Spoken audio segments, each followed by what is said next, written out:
अस्सलाम वालेकुम व्यूअर्स, मैं हूं आपका होस्ट मोहम्मद इमरान और आप देख रहे हैं सेविंग चैनल। व्यूअर्स, आज की वीडियो काफी अहमियत की हामिल है। मुझे कई कमेंट्स आए हैं, वसूल हुए हैं, जिसमें मुझे रिक्वेस्ट की गई थी कि फाइलर और नॉन फाइलर बनने के बारे में मैं इसमें तफसील से कोई वीडियो डालूं। फिर क्या हमें फाइलर बनना चाहिए या नहीं बनना चाहिए, इसके क्या नुकसानात होंगे। उसमें कई सवालात इस तरह के भी थे कि हमारे पास ऑलरेडी जो प्रॉपर्टी है उस पे अगर हम जो कोई हमारे पास असासा है या बैंक अकाउंट्स है, अगर वो हम डिक्लेयर करते हैं तो हमें इजाफी टैक्स लगा दिया जाएगा। तो बेसिकली व्यूअर्स, आज की वीडियो में इन तमाम बातों को डिस्कस किया गया है और इसमें काफी सारे सवालात ऐसे हैं जिनके आपको जवाब मिल जाएंगे। तो मैं आपसे रिक्वेस्ट ये करूंगा, पहली रिक्वेस्ट तो ये होगी कि इस वीडियो को आखिर तक लाजमी देखिएगा, इसमें आपको बहुत सी सवालों के जवाब मिल जाएंगे। और दूसरा आपसे रिक्वेस्ट ये है कि अगर आपने अभी तक हमारे चैनल को सब्सक्राइब नहीं किया तो सब्सक्राइब करते हुए बेल आइकन को भी प्रेस कर दें ताकि हमारी हर नई आने वाली वीडियो आपको फौरन मिल सके।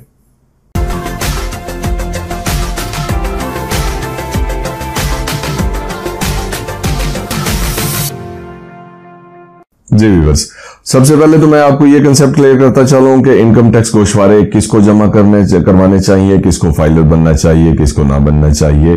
अगर आपके कोई टैक्सेबल आमदन है, अगर आपको सरकारी मुलाजिम है या कोई आपके नाम पे कारोबार है और टैक्सेबल आमदन है तो आपको जरूर करना चाहिए। अगर आपके नाम पे कोई जमीन, प्लॉट, मकान, घर, गाड़ी, कोई बैंक बैलेंस, इस तरह की कोई चीज आपके नाम पे है तो आपको लाजमन टैक्स पेयर होना है, आपको इनकम टैक्स गोशवारे जमा करवाने हैं।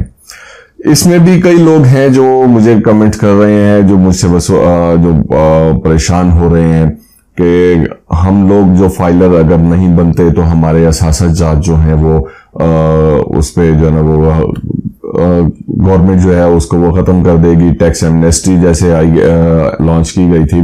तो बेसिकली ये कुछ कई लोगों को इसका कंसेप्ट क्लियर नहीं है, तो ये वीडियो हमने सिर्फ इसी कंसेप्ट को क्लियर करने के लिए बनाई है कि इसमें हम आपको वाजे कर दें कि किन लोगों को अभी भी मुझे आज एक मुझे व्हाट्सएप पे आज मुझे एक बच्चे ने मुझे राब्ता किया, उसकी एज कोई 25 ईयर्स थी। उन्होंने बताया जी कि मैं 20,000 रुपए सैलरी ले रहा हूँ किसी प्राइवेट फर्म में काम करके, तो वहां से मुझे 2,40,000 रुपए सालाना आमदन मिलती है, तो क्या मुझे भी टैक्स गोशवारा जमा करवाना चाहिए, मैं फाइलर बनना चाहता हूं। तो ऐसे लोगों को तो कोई जरूरत नहीं है कि जो बिल्कुल ही अर्ली एज में है और उनके नाम पे कोई असासा भी नहीं है, कोई भी चीज नहीं है, तो वो बेशक ये इस तरह के असासे जमा ना करवाएं। तो जिन लोगों के नाम पे असासा जात हैं उन्हें भी कोई परेशानी वाली बात नहीं है। अब इसी की एग्जांपल मैं आपको एक कोट करता चलूं कि एक आपके पास एक प्रॉपर्टी है, आपको प्रॉपर्टी वो आपने परचेज की थी 10 साल पहले। 10 साल पहले आपने वो जो परचेज की थी उसकी मालियत फर्ज करें 2 लाख रुपए थी और आज उसकी वर्थ बढ़ के 20 लाख रुपए हो गई है आफ्टर 10 ईयर्स। तो आपने पिछले साल वो 20 लाख रुपए की प्रॉपर्टी बेच दी, तो आपने बेसिकली तो 2 लाख रुपए इन्वेस्ट किए थे और वो आपके 20 लाख रुपए की पिछले साल आपकी वो आपने सेल आउट की, उसमें आपको 18 लाख रुपए का फायदा हुआ। तो फिर इसमें आपने टैक्स जो है वो रजिस्ट्री की सूरत में अदा कर दिया था, उसमें आपको कोई परेशानी वाली बात नहीं है। आपके पास जो नॉमिनल सी अमाउंट्स है उसका कोई इतना बड़ी कोई हर्डल नहीं है, कोई परेशानी नहीं है। पिछले साबका असासों पे अगर आपके पास कोई मनी ट्रेल मौजूद है, लाइक आपने जैसे मैंने एक एग्जांपल कोट किया, आपके पास एक जमीन थी, जमीन आपने सेल आउट कर दी, आपके पास मनी ट्रेल मौजूद है। आपने बैंक में 20 साल पहले आपने 1 लाख रुपए रखा था, वो अब आपको 20 साल बाद बैंक ने प्रॉफिट लगा दिया, उस पे आपको 20 साल का जो प्रॉफिट दिया, या आपने कोई 20 साल पहले कोई लाइफ इंश्योरेंस करवाई थी जिसका आपने प्रीमियम बहुत एक छोटी सी अमाउंट करवाई थी और वो जनाब वो अब मैच्योर होके अब आपको 20 ईयर्स जब आपको मिली, तो वो आपका 1 लाख या 2 लाख उस वक्त का जो इन्वेस्ट करदा था वो आज 20 लाख, 25 लाख, 30 लाख हो जाता है। तो इस सूरत में भी कोई परेशानी नहीं है। परेशानी तो सिर्फ उन लोगों को है जिन्होंने टैक्स चोरी की है, जिनकी आमदन टैक्स के जुमरे में आती है और उन्होंने बहुत सारे असासा जात बनाए हैं, बहुत सारे उनके पास पैसा है और उन्होंने वो डिक्लेयर नहीं किया अपना, तो ये उन लोगों के लिए परेशानी है, एक आम बंदे के लिए परेशानी नहीं है। रिसेंटली एक बंदा मुझे मिला, उन्होंने कहा जी कि मैंने 4 लाख रुपए इन्वेस्ट किया था, बैंक में, तो अब नॉन फाइलर के लिए जो टैक्स है वो इजाफा करके 20% कर दिया गया है, तो ये हमारे लिए ज्यादती है। तो मैंने उनसे पूछा सोर्स ऑफ इनकम, उन्होंने बताया जी 31,000 मेरी सैलरी है, मैं टैक्स के जुमरे में भी नहीं आता। मैंने उनसे पूछा वो गाड़ी, उन्होंने कहा नहीं है। मैंने उनसे पूछा कि आपके नाम पे कोई जमीन, कोई घर वगैरह, उन्होंने कहा जी कि मैं जिस घर में रह रहा हूं तो वो 2.25 मरले का घर है, और वो भी अभी तक हमें विरासती इंतकाल नहीं हुआ। विरासत इंतकाल होने की सूरत में अगर आपके पास कोई जमीन, पैसा, जायदाद, कोई भी चीज आपके पास है, विरासत में आपको मुंतकिल हुई थी, आज हुई है, कल हुई है, या 20 साल पहले हुई थी, तो उस पे भी उसकी आपके पास मनी ट्रेल मौजूद है, उस पे आपने किसी किस्म का कोई टैक्स नहीं देना। तो बात कर रहा था उस बंदे की, तो उन्होंने कहा जी कि मैं अगर फाइलर बन जाता हूं तो कल को मैंने ये अगर प्रॉपर्टी मैंने अपनी सेल आउट कर दी, तो जिस पॉश एरिया में मैं रह रहा हूं तो उसमें ये कम से कम 2.25 मरले का जो घर है मेरा, वो 1 करोड़ से ज्यादा मालियत का होगा, तो मुझे इस पे टैक्स देना पड़ेगा। अब बात यह है कि उनको हमने थोड़ा सा उनका कंसेप्ट क्लियर किया, उन्हें बताया कि अगर आप ये इस प्रॉपर्टी को सेल आउट करते हैं और नॉन फाइलर ही रहते हैं तो आपको जो टैक्स पे करना पड़ेगा वो एज कंपेयर टू फाइलर आपको 50% ज्यादा, आपको 100% ज्यादा पे करना पड़ेगा। इसी तरीके से जो बैंक में आप प्रॉफिट ले रहे हैं उसमें भी आपको फिर 100% जो है वो फाइलर की निस्बत ज्यादा आपको पेमेंट करनी पड़ रही है, विद होल्डिंग टैक्स आप पे कर रहे हैं। तो ऐसा कोई कुछ नहीं है कि आपको आपके सबका असासों पे पैसे पेमेंट इजाफी देनी होगी, उस पर टैक्स देना होगा। अब इसी तरीके से एक मैं मिसाल और दे देता हूं। एक सरकारी मुलाजिम है, एक सरकारी मुलाजिम की एज हो गई है 50 प्लस हो गई है, 60 हो गई है।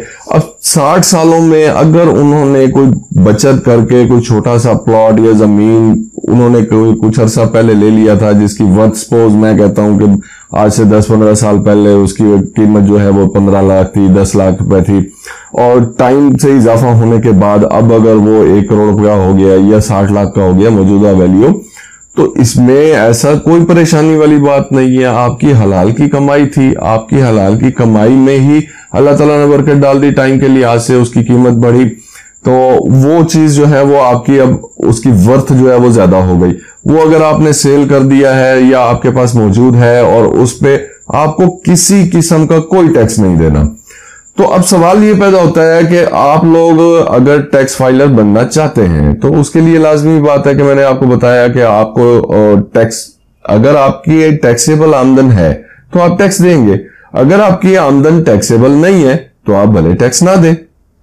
इसी तरीके से कौमी बचत में कई लोग हैं जो कह रहे हैं कि जी हमारे पास पेंशनर, हम रिटायर्ड हैं, हमारी पेंशन आ रही है, पेंशन एज यू नो कि टैक्स एग्जेम्प्ट है। इसी तरीके से जो उनके पास जो उन्होंने बहबूद सेविंग सर्टिफिकेट में इन्वेस्टमेंट की हुई है या पेंशनर्स बेनिफिट अकाउंट में इन्वेस्टमेंट की हुई है, और ये वो पैसा है जो उन्होंने कोई अपनी प्रॉपर्टी सेल आउट की, या उन्होंने जब वो अपने ऑफिस से रिटायर हुए और उन्हें अपनी खिदमात के सिलसिले में जो ग्रेजुएटी पेंशन वगैरह जो सब कुछ मिलता है, एन्युटी वगैरह मिलती है उन्हें, तो वो चीजों उन्होंने आके इन्वेस्ट कर दी अपनी कौमी बचत में और यहां से उन्होंने अपनी अर्निंग करना शुरू कर दी। तो बहबूद सेविंग सर्टिफिकेट में और पेंशनर बेनिफिट अकाउंट में, इसमें भी जो अमाउंट आपको जो मुनाफे की मद में मिल रही है वो टैक्स एग्जेम्प्ट है, वो आप अपनी उसमें लिखें। आपको लाजमी नहीं है कि आपको टैक्स गोशवारे सबमिट करते हुए टैक्स अदा करना पड़े। इसका बुनियादी मकसद फिर क्या है? इसका बुनियादी मकसद व्यूअर्स ये है कि अगर सपोज आप अब अपने टैक्स गोशवारे सबमिट कर देते हैं और अब आप शो करते हैं कि आपके कुल असासाजात की मालियत 10 लाख रुपए है, ठीक है, और अब आप उसके बाद नेक्स्ट ईयर जब आप फाइल सबमिट करेंगे, आप फाइलर बन जाएंगे, आपने अपने असासे शो कर दिए, आपने फाइलर बन गए। अब नेक्स्ट ईयर आप अपना बताएंगे जी कि हमें पेंशन मिली थी 5 लाख रुपए और हमें मुनाफा मिला था 3 लाख रुपए। तो अब आपका क्या होगा कि अब जब आप अपनी मेंटेन करेंगे तो उसमें आमदन में आप लिखेंगे कि 5 लाख रुपए हमें पेंशन मिली है, टैक्स एग्जेम्प्ट है, और उसके बाद हमें 3 लाख रुपए हमें मुनाफा मिला पेंशनर बेनिफिट अकाउंट से या बहबूद से या रेगुलर इनकम सर्टिफिकेट से या कहीं से भी आपको मुनाफा मिलता है तो आप वो लिखेंगे। अगर बहबूद और पेंशनर के अलावा किसी और स्कीम से आपको मुनाफा मिला है तो उस पर आपने टैक्स दे दिया है, वो आप टैक्स स्टेटमेंट ले सकते हैं। इसी तरीके से जब आप उसमें 8 लाख रुपए आपकी आमदन हो गई, अब आपके कुल असासाजात हो गए 18 लाख के। इसके बाद इस टैक्स रिटर्न में आपको अपना वो शो करना होता है, अखराजात शो करने होते हैं। अब अखराजात की मद में वो भी बहुत सारी चीजें आ जाते हैं, रेंट आ जाता है, और सुई गैस के, बिजली के बिल आ जाते हैं, टेलीफोन के बिल आ जाते हैं, आपके जाती अखराजात, घरेलू अखराजात आ जाते हैं, मेडिकल का अखराजात आ जाता है, गाड़ी का मेंटेनेंस और फ्यूल वगैरह के अखराजात आ जाते हैं। तो ये इस मद में फर्ज करें जी कि आपको 8 लाख रुपए आमदन हुई इन 2 सोर्सेज से, और उसके बाद आपने 5 लाख रुपए अपना एक्सपेंस शो कर दिया। एक्सपेंस के बाद अब आपके पास जो नेटवर्थ थी, आपके पास 8 लाख आया और 3 लाख चला गया, 5 लाख चला गया, तो अब आपके पास 3 लाख रुपए बाकी बच गए। पिछले साल आपके असासाजात थे 10 लाख के, 3 लाख आपने इजाफा बचत कर ली, तो अब आपके कुल असासाजात अगले साल 13 लाख रुपए के होने चाहिए। लेकिन अगर आपने कोई ऐसी इन्वेस्टमेंट कहीं कर दी है आपने कि जिसमें वो अमाउंट 13 लाख से एक्सीड कर जाती है, या आप कोई ऐसा असासा ले लेते हैं जो 13 लाख से एक्सीड कर जाता है और वो ट्रेसेबल हो जाता है, ट्रेस हो जाता है गवर्नमेंट से, लाइक जैसे मैंने आपको बताया कि बैंक में इन्वेस्टमेंट करते हैं, ट्रेस हो जाएगी, कोई प्रॉपर्टी परचेज करते हैं, ट्रेस हो जाएगी। तो जब आपका असासा, फर्ज करें जी कि आपने अपने इनकम टैक्स रिटर्न में आपने 13 लाख रुपए शो किया, लेकिन फिजिकली आपने क्या किया कि आपने 8 लाख रुपए या 5 लाख रुपए आपने जाके उधर इन्वेस्ट कर दिया, कौमी बचत में इन्वेस्टमेंट कर दी आपने, तो अब आपके असासे जो हैं वो एकदम से 15 लाख रुपए हो जाएंगे। तो यहां कंट्राडिक्शन हो जाएगा, तजाद बातें हो जाएंगी। यहां आपसे एफबीआर पूछ सकता है, हुकूमती इदारे पूछ सकते हैं आपसे कि आपके मुताबिक आपके असासाजात 13 लाख रुपए थे, जबकि आपने तो 15 लाख रुपए के शो किए हैं। तो ये जो इजाफी रकम आपके पास आई है, ये एक तो तजाद की वजह क्या है, और दूसरा ये रकम आपके पास कहां से आई। अगर आपका कोई और एनी सोर्स ऑफ इनकम है, आपका कोई भी सोर्स ऑफ इनकम है, तो वहां आपसे पूछा जाएगा कि ये आमदन आई है तो क्या आपने इस पे टैक्स पे किया है। मेरे ख्याल में इस एग्जाम्पल से आपको समझ जाना चाहिए कि मैंने ये किस सेंस में बात की है। इसका बुनियादी मकसद यही है गोशवारे जमा करवाने का कि आइंदा आप जो अपने असासे मेंटेन करेंगे उस पे आपको आइंदा टैक्स पे करना होगा, ना कि आपको सबका बातों में जाना पड़ रहा है एक आम बंदे को। टैक्स एमनेस्टी से हटके ये बात कर रहा हूं। टैक्स एमनेस्टी में बहुत बड़ी चीजें आई थी, बेनामी जायदाद आई थी, बहुत बड़ा पैसा, बहुत बड़ी रकमों वाली बात आई थी। मैं उनकी बात कतन नहीं कर रहा, मैं अपने जैसे आप जैसे भाइयों की बात कर रहा हूं जो एक लिमिटेड, जिनके सोर्स ऑफ इनकम है, जो टैक्स पे कर रहे हैं। किसी न किसी मद में व्यूअर्स हम पे कर रहे हैं, टैक्स हम लाजमी पे कर रहे हैं, कारोबार में भी हम पे कर रहे हैं। कारोबारी हज़रात देखें, उनके पास जो कमर्शियल मीटर, जो इलेक्ट्रिसिटी बिल लगे हुए हैं, मीटर लगे हुए हैं, अगर आप वो बिल उठाकर देखें तो उसमें आपको एक इनकम टैक्स का एक कॉलम नजर आएगा, वो आप पे लागू किया जाता है, आपकी आमदन में से वो टैक्स लिया जाता है। अब ये कारोबारी हज़रात के बारे में बात कर रहा हूं कि अगर उनका सपोज, अगर वो अपनी आमदन इतनी शो करते हैं जिसमें उनका टैक्स बनता है सालाना 10,000 रुपए, तो अब इसमें वो रिबेट हासिल कर सकते हैं। रिबेट कैसे हासिल करेंगे आप कि आप अपने इलेक्ट्रिसिटी बिल को उठाएंगे, बिल को उठाएं, उसमें देखें कि उसमें इलेक्ट्रिसिटी के बिल में आपको इनकम टैक्स का कॉलम कहां लिखा हुआ है। इनकम टैक्स के कॉलम में आप पूरे 12 महीनों के अपने बिल उठाएं, उनको रकम कैलकुलेट करें। सपोज आप वो रकम कैलकुलेट करते हैं तो वो रकम आके बनती है 6,000 रुपए साल की। अब आपका टैक्स बन रहा है 10,000 साल का, तो आपने क्या करना है कि आपने अपने इनकम टैक्स गोशवारे में 6,000 रुपए रिबेट लिख देनी है, वो आपने टैक्स की अदायगी लिखनी है बिजली के बिल में की सूरत में, और बाकी जो 4,000 रुपए होगा वो आपने फिजिकली जाके गवर्नमेंट को जमा करवाना है। इसी तरीके से सैलरीड पर्सन और कारोबारी हज़रात भी, मोबाइल फोन हर बंदे के पास है, एक से ज्यादा सिमें मौजूद हैं, यहां से आप टैक्स सर्टिफिकेट ले सकते हैं, यहां से भी आपको पता लगेगा कि आपने पूरे साल में कितना बैलेंस यूज किया है और उस पर कितना विद होल्डिंग टैक्स लगा है। ये विद होल्डिंग टैक्स एडजस्टेबल होता है, इसकी आप रिबेट ले सकते हैं। अगर आपका फर्ज करें 1,000 रुपए आपका टैक्स बनता है और आपने जब ये अपने जो मोबाइल की सिम्स हैं उसमें जो बैलेंस यूज किया, उसमें से आपका फर्ज करें जी कि आपने जो है ना वो टैक्स 500 रुपए की सूरत में आपने अदा किया, तो अब आपको फिजिकली 500 रुपए टैक्स पे करना होगा, और 500 रुपए का जो टैक्स है वो आपको अपनी मोबाइल के जो आपको जो टैक्स सर्टिफिकेट मिलेगा वो साथ लफ करेंगे आप।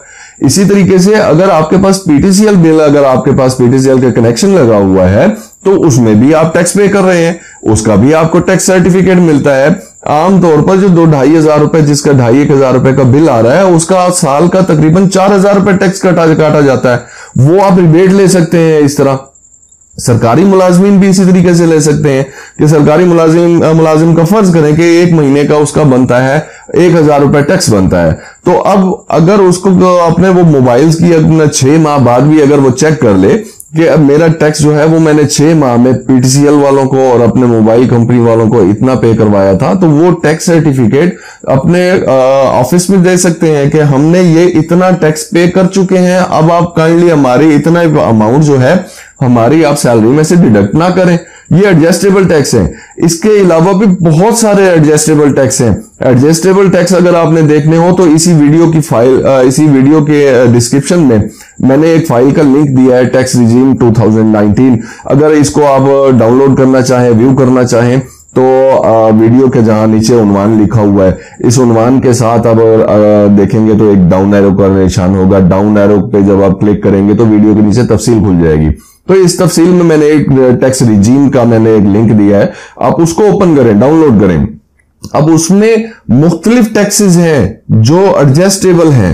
एडजस्टेबल का आपको कहां से पता लगेगा? इसी जो टैक्स रिजीम है इसका सबसे आखिरी कॉलम जो है उसमें एडजस्टेबल लिखा होगा, और जिस जगह एडजस्टेबल लिखा हुआ हो आप उसको रीड कर सकते हैं, देख सकते हैं कि ये कौन से टैक्सेस हैं जो एडजस्टेबल हैं। जहां पे एडजस्टेबल का वर्ड आ जाए आप उसको उस मद में अगर आप टैक्स पे कर रहे हैं तो आप वहां से उस इदारे से या उस जगह से, जैसे अब पीटीसीएल मैंने बताया, जैसे मैंने मोबाइल कंपनी बताई, जैसे मैंने बिजली का मैंने आपको इलेक्ट्रिसिटी का बताया, इसी तरह की और आप वहां से उनके थ्रू उनसे आप वो ले सकते हैं, अपने सर्टिफिकेट ले सकते हैं, टैक्स सर्टिफिकेट। वो एडजस्टेबल है, वो रिबेट्स हैं आपके लिए, उनको आप एडजस्ट कर सकते हैं। वही बात एक दफा फिर आपको रिपीट करूंगा कि अगर एडजस्टेबल मद में किसी भी सूरत में आपने टैक्स पे किया है, आपका 10,000 रुपए टैक्स बना है और एडजस्टेबल की मद में आपको 5,000 रुपए की रिलैक्सेशन मिलती है, तो आपने फिजिकली 5,000 रुपए जाके आपने गवर्नमेंट को पे करने होंगे। 5,000 तो आप ऑलरेडी पे कर चुके हैं। अगर आप नॉन फाइलर ही रहते हैं तो यह भी आपका नुकसान है कि टैक्स तो आप पे कर रहे हो यार, रिबेट नहीं ले रहे हो। क्यों नहीं लेते हो? रिबेट लो इस पे। वो बंदे कतरा रहे हैं जिन्हें टैक्स चोरी करनी है, टैक्स बचाना है, जो टैक्स अदा नहीं करना चाहते, जिनके पास सही सोर्स ऑफ इनकम नहीं है, जो आप जैसे या हमारे जैसे शुरफा हैं, शरीफ जिंदगी, इज्जतदाराना जिंदगी गुजार रहे हैं। तो हम लोगों को अगर हम टैक्स गोशवारा सबमिट कर देते हैं, हमें कोई हर्डल नहीं है, कोई परेशानी नहीं है। कोई यहां पे अंधा, इतना कानून भी अंधा नहीं है कि हम जैसे लोगों को वो उठा के हमारे असासाजात जब्त कर लेंगे। तो उम्मीद है कि मैंने काफी सारे सवालों के जवाब आपको समझ आ गए होंगे। मैंने आपको इस वीडियो में बहुत सारे सवालों के जवाब दे दिए हैं। तो अब मैं आपसे एक दफा और आपसे एक रिक्वेस्ट और भी करना चाहूंगा कि अगर आपने अपने टैक्स गोशवारे अपनी मदद आपके तहत जमा करवा सकते हैं, बिल्कुल कीजिए। अगर आपको किसी किस्म की हमारी कोई हेल्प की जरूरत है, हमसे कोई गाइडेंस चाहिए भी थोड़ी बहुत, तो हम इंशाल्लाह भरपूर आपको जवाब देंगे। उसके लिए हमने इसी वीडियो के नीचे जो तफसील दी है, तफसील में हमने अपना मोबाइल नंबर भी मेंशन कर दिया है। लेकिन काइंडली आप व्हाट्सएप करेंगे, व्हाट्सएप में आप वॉइस मैसेज छोड़ दीजिए या मैसेज छोड़ दीजिए। जैसे ही हम फ्री होंगे हम इंशाल्लाह जवाब देंगे। और इस वीडियो में भी आप कमेंट्स कर सकते हैं। अगर आप हमसे खिदमत लेना चाहते हैं एज ए कंसल्टेंट, तो हम भी आपको ये खिदमत फ्राहम कर सकते हैं। आप हमसे भी रब्ता कर सकते हैं, लेकिन कोई जोर जबरदस्ती नहीं है। आपका कोई जान पहचान वाला है, आप खुद कर सकते हैं। आपका कोई करीबी बंदा है जो ये काम कर रहा हो टैक्स कंसल्टेंसी का, तो आप बिल्कुल आप उन्हें हायर कर सकते हैं। और व्यूअर्स, एक और रिक्वेस्ट भी ये है कि काइंडली वो आप सवाल किया करें जो हमने वीडियो में ना बताए हों, क्योंकि मुझे बहुत सारे लोगों को मुझे अच्छा नहीं लगता कि मुझे जो कमेंट करे मैं उसे जवाब ना दूं। लेकिन जो चीज मैंने वीडियो में बता दी है तो उसकी मेहरबानी किया करें कि आप वीडियो को आखिर तक देख लिया करें, ताकि हमें ज्यादा टाइम कंज्यूम ना करना पड़े। हमारे भी मुश्किलात को समझिए, हमारी भी मसरूफियात को समझिए।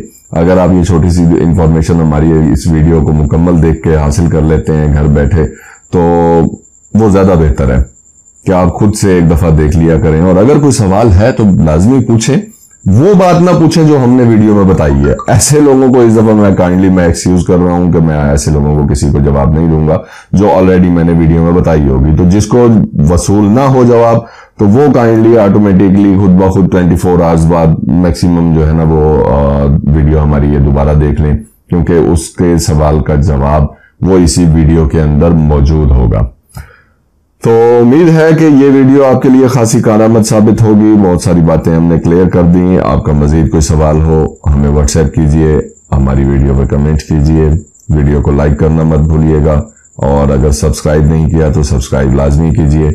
अगली वीडियो आने तक इजाजत दीजिएगा। खुदा हाफिज।